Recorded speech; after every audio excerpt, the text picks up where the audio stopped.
I don't know what to say about this game. I have no idea whether to be proud of the team that they came back from the situation we were in, or to be disappointed that gave away a 2-1 lead and conceded two goals, let alone one. For the first time in this season, we have conceded two goals, and it is basically the physicality and the bravery of Sunderland. Like Sunderland are a really good team, but I don't feel like appreciating them in this game. I hate them. A bunch of girls were chanting, "Same old Arsenal, always cheating." I hope you all get relegated, and I see you crying. And by the way, the referee, I have words that would really harm my image and would really maybe put me in trouble. So I wouldn't say anything about the referee, but the way he stopped the game at every it is meant to be a physical game. Sunderland are playing at home. The crowd is charged up, and it is a pretty physical game. Both sides are very well apt to play a physical game. And anyone touches anyone, and he is blowing the whistle, giving the foul, giving the foul, giving the foul. Anyone is touching anyone, just giving the foul. Like, come on, no flow in the game. So many head injuries, so much extra time. Like, it was the perfect recipe to drop points, and that is why the Premier League is so difficult. You can never have a smooth run to the title in any Premier League season because these are the kind of teams you are competing with. These are the kind of referees you have to deal with. Anything can happen anytime. Like a referee who can decide that today I won't let this team win, and he will just not let the team win. And I genuinely felt like the referee dictated the game. The referee sort of guided Sunderland to making us drop points and earning them a very precious point that they will savor for the rest of their lives. The kind of performance they were giving and the kind of effort that they put in, because it looked like their lives depended on it. 1 point wouldn't do anything. They have already got 19 points. It's not like they are even fighting relegation. 1 point won't give them anything, but they played like their lives depended on it. And by the end, I thought, like, when we went to one, I was so proud of this team. We were feeling more comfortable, and we were defying odds like time after time. When we went one nil down, and then the chips were down, referee was against us, and it was a physical game. We were not able to pass around, and we were not able to do anything. And even the set pieces, Sunderland were dealing with it. And then we came up with our our basic principles, our original principles. We pressed the opposition. We got a goal from there. By the way, Declan Rice was sensational in this game again, and I have made videos where I've said that okay, Declan Rice is not a number 8, but the way today he played in the box to box role, again, why I say Declan Rice is not a number 8, because when Zubimendi and him, they were there in the first half, why were we not able to create any chance? Because they were very scared of these passes through the block of four. This block of four, they were too scared of finding an Arsenal player here or here. Like, we never do this, that oh, we pass through the line, and then someone is holding back a defender, they pass to them, then we move here, and then a through ball and then goal. Just like that Jack Wilshere goal where Giroud was holding back a defender, they flicked, he passed back, they passed back, that combination play, etc. We never even try those in tight areas, and players like Gabriel Jesus, Odegaard, even Trossard to sorry, Trossard to a certain extent, they do that. Trossard, by the way, what a goal! Sensational goal, and he has been delivering time and time out. And the way we were telling him to, sort of wanting him to leave the club so that we could sign that Rodrigo type of a winger, but he is delivering. He is doing his job. What more can you do? He is coming with those special goals, which Eze is supposed to do. The new signing, everyone was excited about, me included.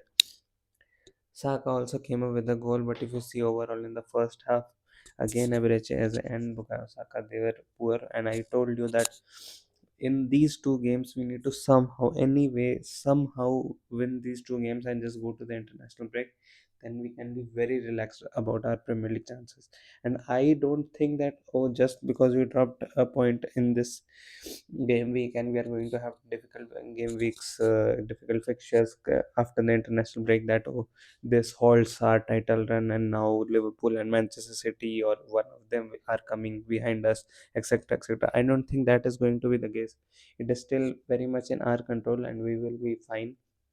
But I believe that if we could have just gained those two extra points today and gone 9 points clear, either uh, one or the other of Manchester City or Liverpool or even both would have been very far away from us come that fixture, like the fixture list where from November 23rd or 22nd to leading to January and the next international break, you don't have much breaks. So it is relentless, and you can go on a run of wins, and you can just bypass half of the season, and you can literally be on 10 points, 11 points, 12 points lead. And by then, come January, come February, you are firmly in control. And even one loss for Liverpool, for Manchester City at that point of time, when even the Champions League fixtures are lined up, it would be very tough. And it is not like Manchester City or Liverpool are very like comfortable in the Champions League table. Like if they drop points in another game, they might not be in the top 8. So the fixture list and that pressure added to it, if you have a cushion of 7 points, which is more than two games, like if teams need more than two games to overcome your points and you have to lose all your three games, then they might go above you. That is a very good cushion to have. Then you can rotate players more comfortably, then you can rest players more comfortably, etc., etc.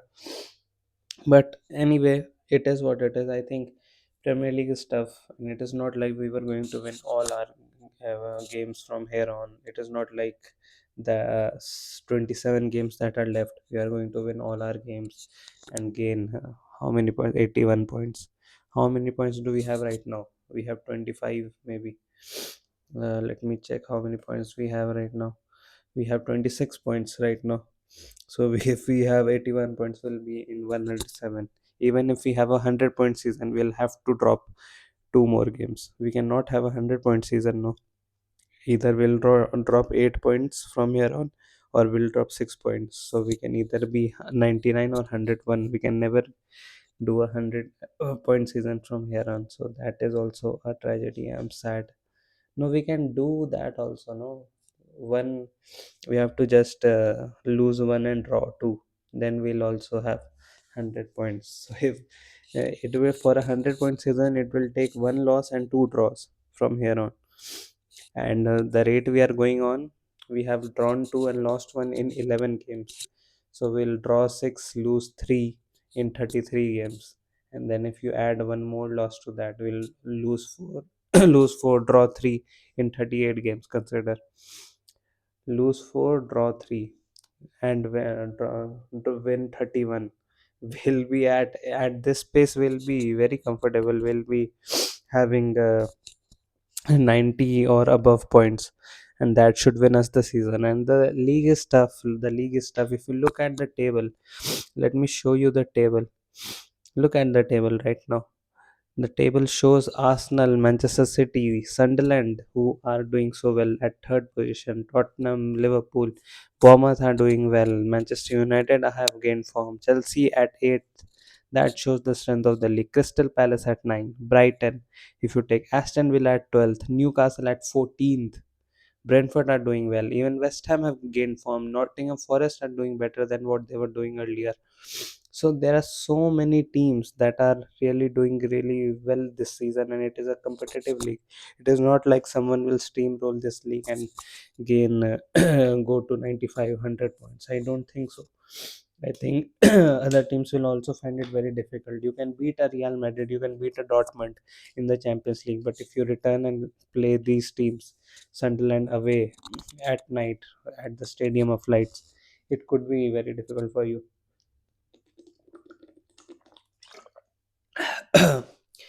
It was a pretty intense game for me, to be honest, and I don't feel like blaming anyone. I don't feel like, oh, let's talk about SA all of a sudden that we dropped points in one game. Let's talk about something negative. Let's scapegoat a player. I don't think we should scapegoat any player. I think we should support in this season. We need to support all these players. I think eventually everyone will figure it out what they need to do. But yeah, Granit Xhaka, that Ballard guy, the last minute chance as well. Like so many heart wrenching moments in this game. And you know what? The in between when Sunderland were going against us and going against us, as in they were messing around with us in these positions. We were trying to press them, and as I tried to press them, he fell. The player tried to bluff him or whatever, dummy him. I don't know what you call that, but he as I fell, and then he went there, and then he another player he bypassed, and then he went here and gave him a pass, and Declan Rice came in. We had the ball and we scored beautiful goal from Bukayo Saka here. Declan Rice came, he went here, he passed Bukayo Saka on his right foot. Brilliant finish. That was what I am expecting from that was what I was actually expecting from Bukayo Saka for us in these sort of games, and he delivers. Eventually, he delivers, and Eze needs to also learn from that. And that very moment when we did that, I was like, "How dare you sort of try to take us casually? You're trying to take Arsenal's press casually. How dare you? Like literally, how dare you?" And they were trying to show us that, oh, we don't think you are special, you will only score set piece goal, we know what you are about. It was a very proud moment for me that my club has grown so much that even when people try to categorize us as, oh, set piece team, we scored two open play goals, we pressed well and scored a goal, and then Trossard outside the box, sensational goal, and we created chances, we were creating consistent chances. Even when we went 2-2, we again came and went after us and again created a clear cut opportunity that Ballard, for some reason, he was in the club 20 years ago, like as I was, and he all of a sudden became superhero. And Granit Xhaka also, in the dying moments when Sunderland were 2-1 down, Granit Xhaka had the audacity to pass between. Consider there are two Arsenal players here, and we are in a low block now. Mosquera is there, Gabriel is there, Saliba is there. I saw Saliba was struggling. I think that Granit Xhaka had the courage to play this pass to this player between the line, through the lines, that our midfield lacks. And I felt that when I saw Granit Xhaka, I realized why we were so good in 22-23, because Thomas Partey and Granit Xhaka both did not shy away from making those difficult passes. I feel like if you see Zubimendi and Declan Rice, this midfield, lot of quality, obviously lot of quality. Zubimendi could have scored so many goals today. Rice was sensational in whatever he tries to do. He is sensational. Just his delivery, free kick also opportunity he had, etc., etc. But that thing where playing through the line, combining in tight areas, I feel like when Odegaard comes, he will have to play from deep. Will have to. I don't know if Eze can make it to the team when Odegaard is back. I feel like he might have to sit.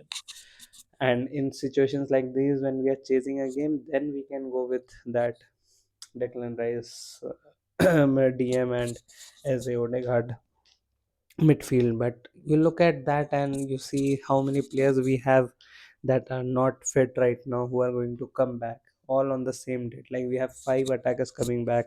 Jesus also, he is now in first team training and he will gain more fitness in the coming 2 weeks, so good time to rest. And then I feel, genuinely feel like Tottenham, I feel Tottenham, we can win that game. We are at home. I won't worry about that. Champions League we are fine. So Bayern Munich, even Bayern Munich conceded goals from set pieces today. So I saw that they have that weakness as well. But I feel like Chelsea would be a very hard game. And out of all those games, let's see Arsenal's fixtures, upcoming fixtures. Even Club Brugge. Consider if we draw points against Bayern Munich, then Club Brugge game away would be a difficult one, and that would also be a big challenge for us. So I genuinely feel like we need to be on our A game come that run, and that will define our rest of the season. So let me take you to these fixtures. You see, these were our this was our run where okay these were there are still tough games here. Crystal Palace, Atletico Madrid, Sunderland away, and these are tough games. Even Brighton in EFL Cup, Carabao Cup, that is a tough game. Newcastle United, that is a tough game. So it is not like oh this was like the easiest fixture list ever and we should have won all the games. Sorry. But look at this: Tottenham, Bayern, Chelsea, Brentford at home. This should be fine. This should be relatively fine, but it is a North London derby. You never know. Aston Villa away is difficult. Club Brugge away is difficult. Then this should be fine. Then even this should be relatively fine. Then look at Carabao Cup.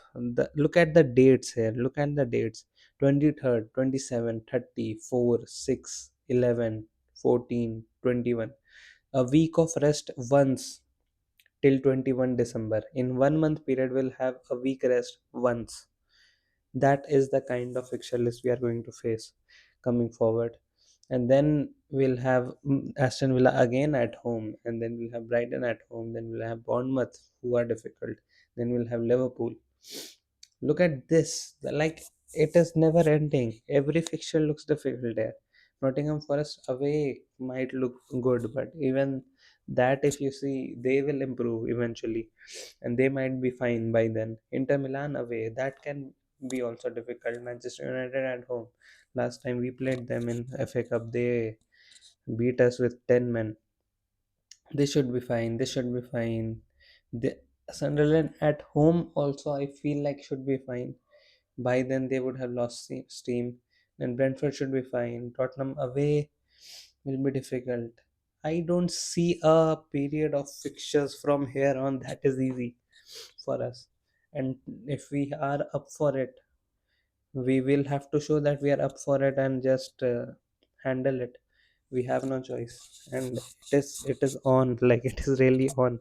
If we want to win our first Premier League, if we want to do something and show the world how good we are, we have to earn it now. If we had already had 9 points lead today, if we had won, I would have still been like, okay, we have difficult fixtures, but everyone plays the same teams across the season. So eventually, 9 points lead is a very comfortable lead to have. But now we will have to show again. Now that Arteta will have his players back, he'll have more options. We'll need to see how he deploys and how he plays around with his options. One Bayern Munich game and that whole week is actually important because if you win all those games, it also means that you have played more difficult fixtures than compared to Manchester City and Liverpool. So you can have a cushion of at least 4 points, considering whatever result is going to be there tomorrow. At least 4 points, having played more difficult fixtures, going ahead and having a sort of a protection of 1 or 2 games and having relatively easier fixtures than what that week showed you. And from there you can take a reference of that week, that if we can compete and win in that week, we can do anything.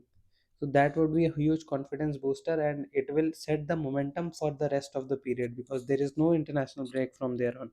It is all in on the Premier League and club football. It is FA Cup will come, Carabao Cup will come, Champions League will keep going on, Premier League will keep going on, and the whole squad needs to be fit now. We have 5 players injured, all are coming back. I think only Gabriel Jesus was sort of thought of that he will take till January, but he's also here now. He's also arrived by mid November. By the Bayern fixture, all the Chelsea fixture. Gabriel Jesus should also be fit enough to be coming from the bench. So that is also brilliant. Gyökeres and Martinelli should be back as well. Madueke should be back. Havertz should be in there somewhere. So I feel like it is not all doom and gloom, obviously, but yeah, we need to improve. And if you're talking about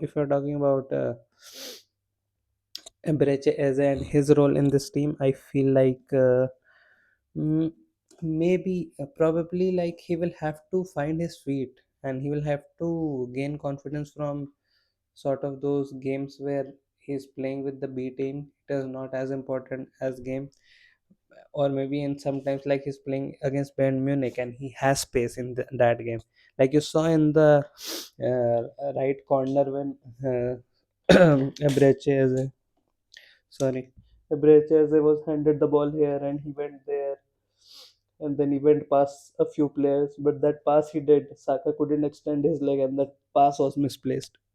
So even in a brilliant moment, he couldn't complete the action, and maybe it was fault of Saka. But it is just like the commentator also said that Arsenal aren't clicking today, and Fulham was also sort of that performance as well away from home, and it has been a bit of a survival mode path through to this international break, because we have had a lot of injuries, and I have told you many times that we miss Martin Odegaard, someone who can take the game from the I don't know what is that phrase, I forgot that phrase, from pull the bull from its horns or something, pull the bull by the horns, take the bull by the horns, or whatever it was.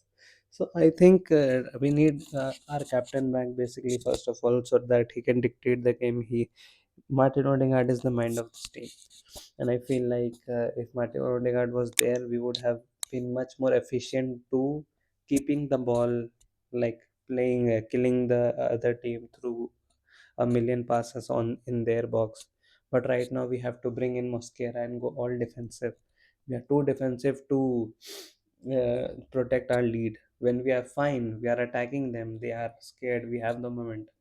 But just because we have the lead, we go ultra defensive in the last 10 minutes, and Sunderland were basically too good to do that against. Like we couldn't keep the game out.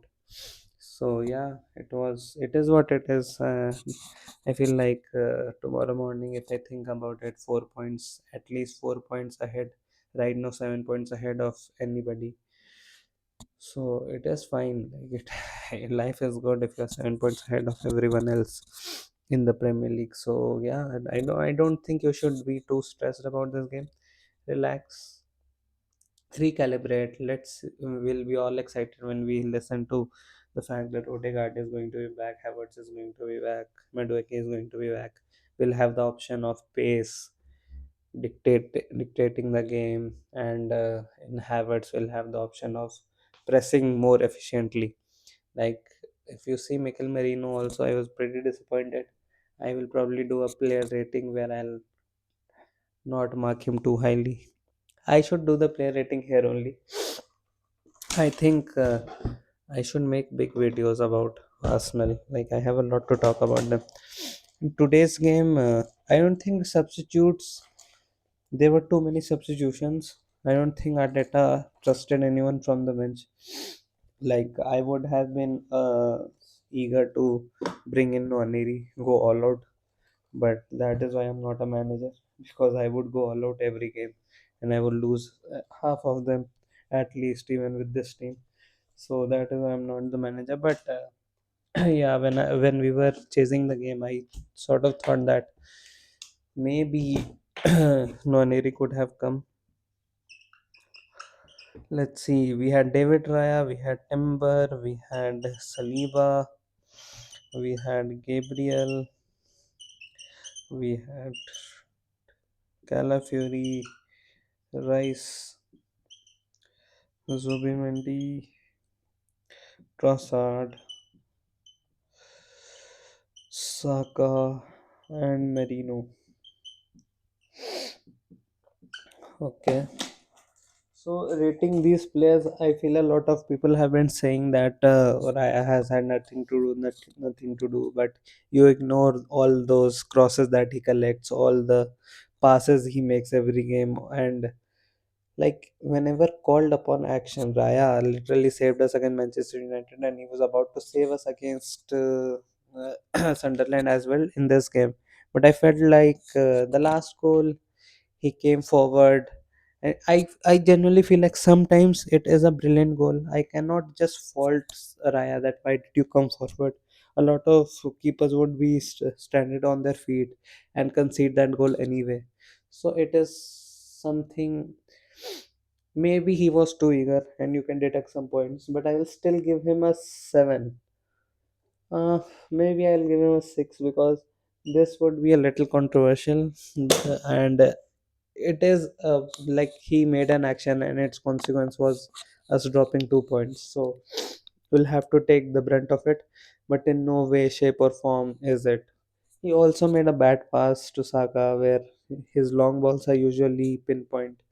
Today it wasn't like that. So 6 would be fine. I love David Ryan genuinely, so I am not complaining about him.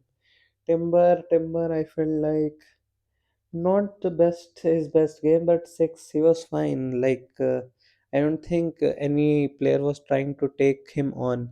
Usually players were going, if this here is Julian Timber, they were just passing here and then going like this. They were not trying to go in the far corner and take him from the touchline, go past him, etc. They knew that they cannot go past Jordan Timber, so they passed around him. They were trying to pass the ball around him instead of trying to go through him. So that was also very clever. And if they pass around him, he cannot just cover all the whole length of the pitch. So I didn't think he was too much to be blamed up for. He had a chance in the box, which he was pretty disappointed about. He usually goes and tries to go in the middle of the pitch. If you see when Saka is not able to, when our midfielders are not able to pass through the line, it is Julian Timber who comes forward running here and tries to go in the middle of the pitch trying to create something. And I genuinely respect that because we need to occupy this area which only Timber is trying to do, and sometimes Calafiori runs forward.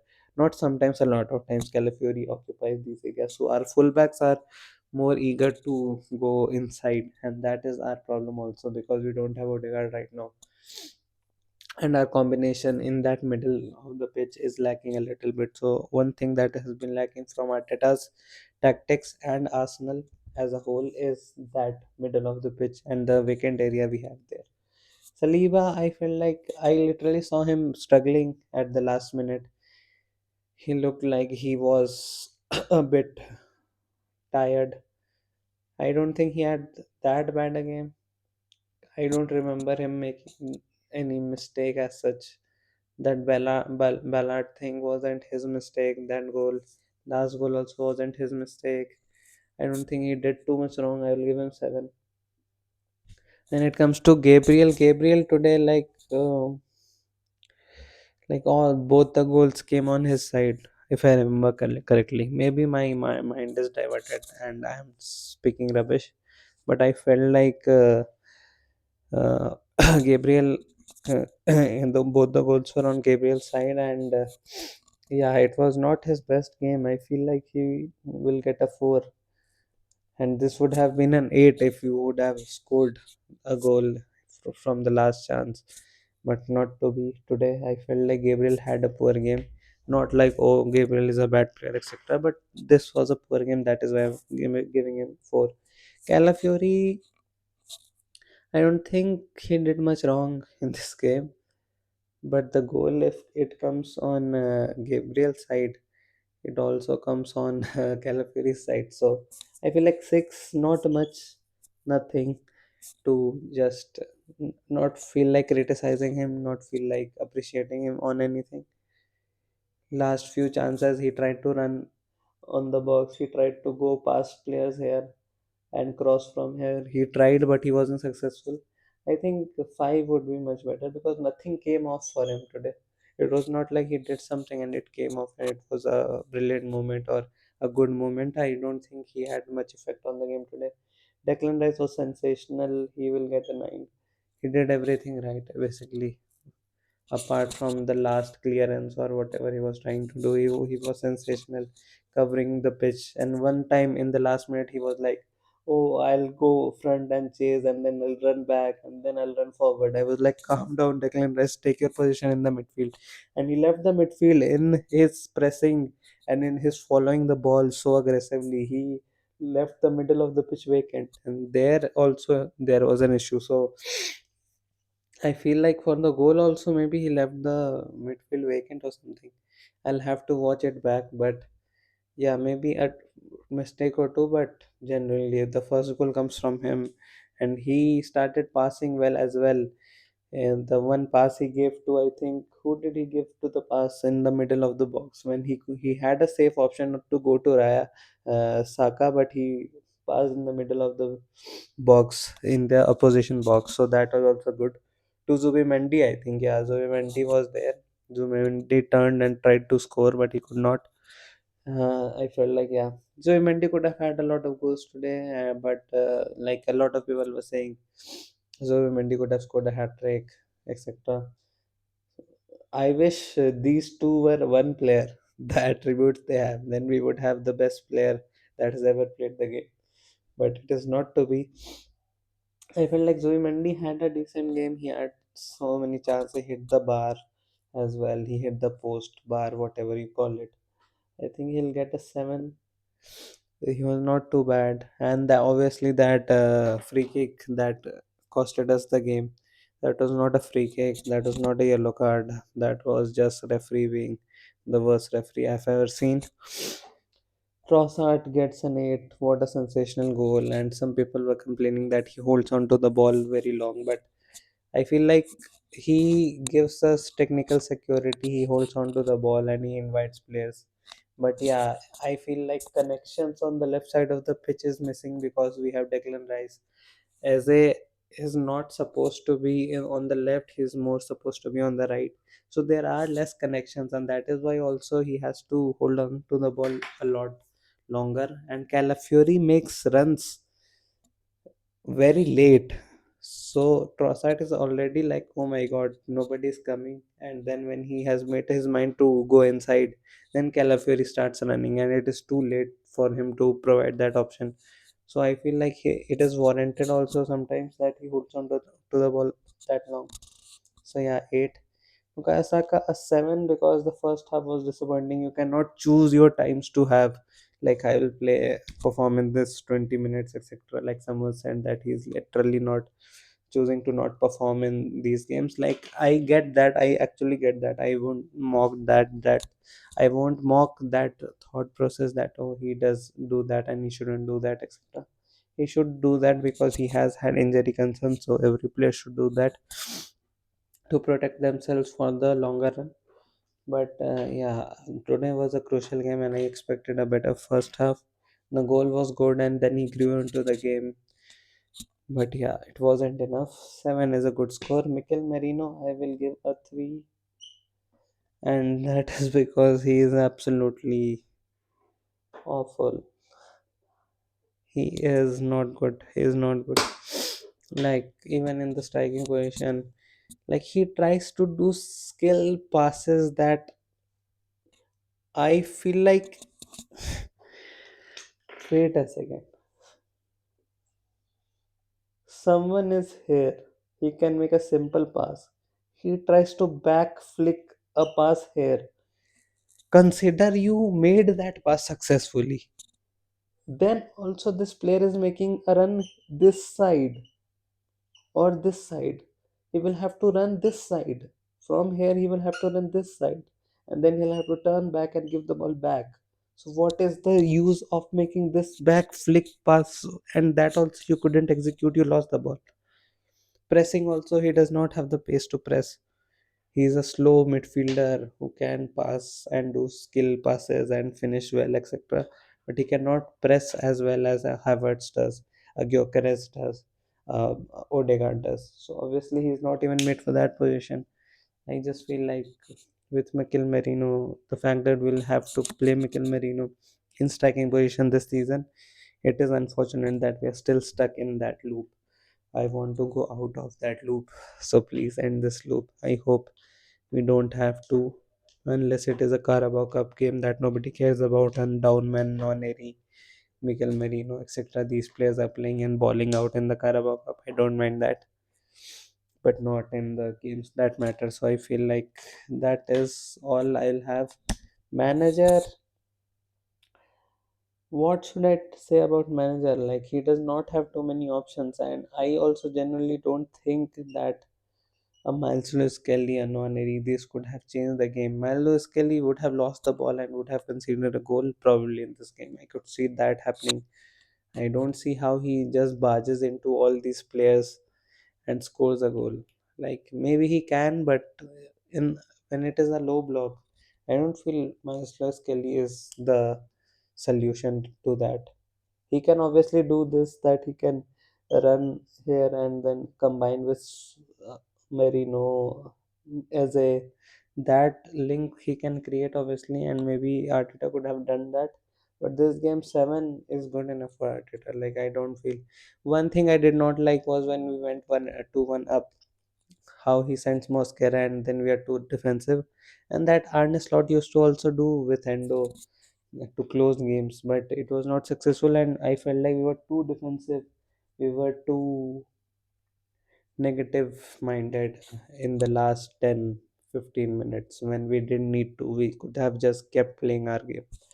So that is one. So okay, not 7, even 6 I can give, and the ref I can only give abusers. So with that, I will like to end this video, and it is actually good that I can talk about it and express everything I feel about this game. There are a lot of things more that we can talk about, but I feel like it's fine. It's fine. Let's hope that City and Liverpool draw the next game. Even if they don't, it's fine. We are 4 points above, and we are a good team. We can beat Tottenham. We can beat Chelsea. We can beat any team in this league if we are at our best, and all our players are going to come back. So there are better days coming back. Sunderland are a good side. Every team that goes to Sunderland away will have issues. Sunderland have lost none of their games at home. Liverpool, Manchester City will also have to go there. So relax, chill, enjoy the international break, have some break from football. It can be very taxing, it can be very demanding, even as a fan. Your expectations. I am sweating. I am like, if you actually compare my face in Arsenal post match reactions to others, like, genuinely, I know, like, I don't take a bath on Saturdays, so that is why I would always look bad. Not that when I take a bath, then I look very handsome or something, but it is like I will always look bad on Saturdays, but I look like someone else, a truck has hit me after Arsenal games, because it is tiring even as a fan. I was so angry at the referee. I was so angry at Sunderland. I was so angry at those girls that were chanting same old Arsenal always cheating. Cheating about what, man? Come, like, literally. It is what it is. Let's not think about it. We also have a life. Enjoy your life. Enjoy your international break. And I'll see you making other videos talking about what future chances of Arsenal are, how the league is going on. And I also make videos on Premier League, football in general. So enjoy football for a bit. Watch some international games, that also you can track your players. You can track if Eze is getting opportunity for England, and how Zubimendi is doing in Spain, how Merino is scoring more hat tricks in Spain, etc. So those things are also fine for a little while to take a break and then go again.